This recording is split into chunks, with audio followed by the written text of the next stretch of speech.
साथियों नमस्कार। YouTube channel आपकी अपनी पाठशाला में आप सबका स्वागत है। आज मैं आपके समक्ष विद्यालय में अधिक नामांकन कैसे हो व बच्चों का ठहराव कैसे सुनिश्चित किया जाए, इस विषय संबंधित वीडियो लेकर हाजिर हुई हूँ। जैसा कि हमें पता है कि सरकारी शाला में बच्चों का नामांकन प्रत्येक वर्ष सर्वे में भी किया जाता है और सभी को इस कार्यों के लिए कुछ न कुछ लक्ष्य दिया जाता है। जैसे प्रत्येक अध्यापक को 10 बच्चों का लक्ष्य या 20 बच्चों का लक्ष्य वो प्रतिशत के आधार पर दिया जाता है। तो साथियों, जब कोविड-19 हुआ और काफ़ी लोग घरों में रहे और उस दौरान हम लोग भी परेशान रहे, तो हमने डोर टू डोर सर्वे करना सुनिश्चित किया। तो साथियों, इसमें मैंने एक चीज़ ये देखी कि ज़्यादा से ज़्यादा अपने विद्यालय में नामांकन करने के लिए हमें क्या प्रयास करने चाहिए।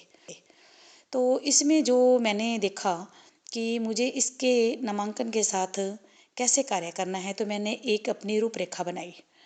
इसमें सबसे पहले तो मैंने जितने भी मेरे गांव में विद्यालय थे उनका डाटा इकट्ठा किया।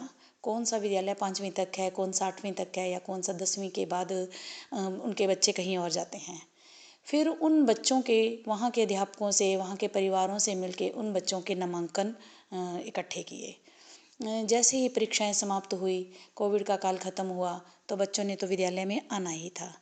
तो इससे मेरे पास लिस्टें उपलब्ध थी और जब हम डोर टू डोर लोगों को जागरूक भी कर रहे थे, तो उस दौरान मैंने पहले ही सभी बच्चों को चिन्हित कर लिया था।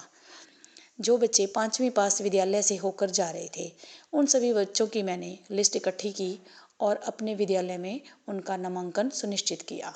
फॉर्म मैं अपने साथ ही रखती थी और जैसे जो विद्यालय 8वीं पास था और 8वीं पास के जो भी बच्चे आने वाले थे 9th क्लास में, तो उन बच्चों का मैंने नामांकन सुनिश्चित किया। उसके बाद इसी तरह जो बच्चों ने 10वीं पास कर ली थी और 11वीं में यानी +1 में हमारे पास आने वाले थे, तो उनका भी मैंने नामांकन और शीट इकट्ठी करके उनके परिवारों से संपर्क करके डोर टू डोर जाके उन सब का नामांकन मैंने निश्चित किया। इस तरह से 2020-21 में लगभग मेरे द्वारा 155 का नामांकन किया गया। मेरे विद्यालय में जब ये नामांकन हुआ तो काफ़ी चर्चा भी हुई और विद्यालय ने मुझे सम्मानित भी किया और लोगों ने पूछा कितना नामांकन कैसे हुआ। तो इसी से संबंधित मैं ये वीडियो आपके समक्ष लेकर आई हूँ। जब इसके लिए मैं आपको ये बताना चाहूँगी, जब मार्च और अप्रैल में हमारी परीक्षाएं समाप्त हो जाती हैं और नए सेशन स्टार्ट होने होते हैं, तो उस दौरान हमें सभी विद्यालयों का और वहाँ के बच्चों का एक डाटाबेस तैयार करना होता है और कौन सा बच्चा कहाँ से प्राथमिक, उच्च प्राथमिक या माध्यमिक शिक्षा पास कर रहा है और वो आगे बच्चा कहाँ जाना चाह रहा है। तो इससे उनके अभिभावकों से आप जाकर मिलें और उनको विद्यालय सरकारी राजकीय कार्यों के बारे में, उनकी उपलब्धियों के बारे में और भी बहुत सारी बातें हैं जो हमें बतानी होती है। इससे क्या होता है कि अभिभावकों का मन सरकारी विद्यालयों की तरफ अपने आप ही आ जाता है। इसके लिए हमें समय लगता है। एक परिवार में हमें लगभग 20, 25, 30 मिनट भी देने पड़ सकते हैं उनको समझाने के लिए, परंतु ये बात नहीं है कि वो नहीं समझते। जब हम डोर टू डोर जाकर संपर्क करते हैं और सरकारी योजनाओं और विद्यालय की रूपरेखाओं के बारे में बताते हैं, उनका मार्गदर्शन कर रहे होते हैं, तो वे निश्चित ही हमारे साथ रहेंगे और अपने बच्चों का नामांकन हमारे साथ करवाएंगे। इस तरह से कोविड-19 के जो भी आया था समय, उसमें मैंने ये सब कार्य किया और उसके बाद लगातार हम इसी तरीके से ही काम कर रहे हैं। तो बच्चों की संख्या जो है हमारे विद्यालय में पर्याप्त है। तो यदि आपको भी लगे कि आपको इस तरह से नामांकन करना है, तो आप इस पॉलिसी से करिए।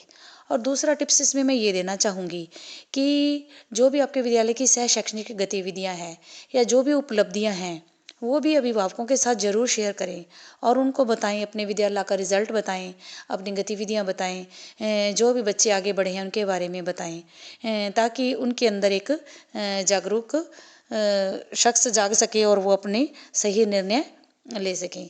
और ठहराव के लिए भी हमें ध्यान देना पड़ेगा। जैसे दूर से आते हैं बच्चे, कोई ईंट भट्टों से आ रहे हैं, कोई ढानियों से आते हैं, तो उनके रास्ते में आने जाने की सुविधाएं कैसी हैं, हमें उस पर भी ध्यान देना होगा। विद्यालय में वो किस तरह से पहुँचते हैं, किस तरह से जाते हैं, उनकी छात्रवृत्तियाँ समय पर भरी जा रही हैं कि नहीं, उनको जो भी TVS वगैरह के भत्ते हैं वो मिल रहे हैं कि नहीं। यदि इन सभी बातों के साथ हम जुड़कर कार्य करेंगे तो अवश्य ही हमारा जो है विद्यालय का नामांकन वो बढ़ेगा ही बढ़ेगा। इससे संबंधित मैंने जो भी कार्य किया वो मैंने आपके साथ शेयर किया। तो आप भी साथियों ये कीजिए, और यदि आपको मेरी ये राय और मेरे ये विचार पसंद आए हों तो कृपया मेरे चैनल को लाइक करें, सब्सक्राइब करें और आइकन बेल ना दबाना ना भूलें, क्योंकि आगामी वीडियो लेकर मैं फिर कोई ना कोई नई जानकारी लेकर आऊँगी। और इसके साथ आप सबको बहुत बहुत शुभकामनाएँ। तो मंजू गुप्ता अध्यापिका आपसे यही नम्र निवेदन करना चाहती है। धन्यवाद।